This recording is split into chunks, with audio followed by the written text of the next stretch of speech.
যুক্তরাষ্ট্রের সঙ্গে চলমান যুদ্ধবিরতির মধ্যেই আগের চেয়ে আরও দ্রুত গতিতে ক্ষেপণাস্ত্র ও ড্রোন লঞ্চার আধুনিকায়ন ও পুনরায় সজ্জিত করছে ইরান। দেশটির ইসলামী বিপ্লবী গার্ড বাহিনী বা আইআরজিসি এর অ্যারোস্পেস ফোর্সের কমান্ডার মাজিদ মুসাভি এক সাক্ষাৎকারে এই তথ্য জানিয়েছেন। আন্তর্জাতিক সংবাদ মাধ্যম আল জাজিরা জানায়, সাক্ষাৎকারের সময় প্রকাশিত একটি ভিডিওতে তাকে একটি গোপন ভূগর্ভস্থ ক্ষেপণাস্ত্র ঘাঁটি পরিদর্শন করতে দেখা গেছে। মুসাভি বলেন, যুদ্ধবিরতির সময় আমাদের ক্ষেপণাস্ত্র ও ড্রোন লঞ্চার আধুনিকায়নের গতি যুদ্ধ শুরুর আগের সময়ের চেয়েও বেশি। তিনি দাবি করেন, প্রতিপক্ষ এই সময়ে নিজেদের গোলাবারুদ পুনর্গঠন করতে পারেনি। এদিকে ইরানের সশস্ত্র বাহিনীর প্রধান আমির হাতামি দেশের স্বাধীনতা ও সার্বভৌমত্ব রক্ষায় শীষ রক্তবিন্দু পর্যন্ত লড়াই চালিয়ে যাওয়ার অঙ্গীকার ব্যক্ত করেছেন।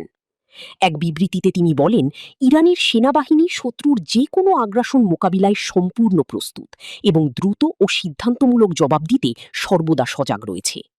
তিনি আরও জানান, সামরিক সক্ষমতা আধুনিকায়ন অব্যাহত রয়েছে এবং ইরানি সেনারা উৎসর্গের মানসিকতা নিয়ে দায়িত্ব পালন করছে। বিশ্লেষকদের মতে, যুদ্ধবিরতির মধ্যেই ইরানের এই সামরিক প্রস্তুতি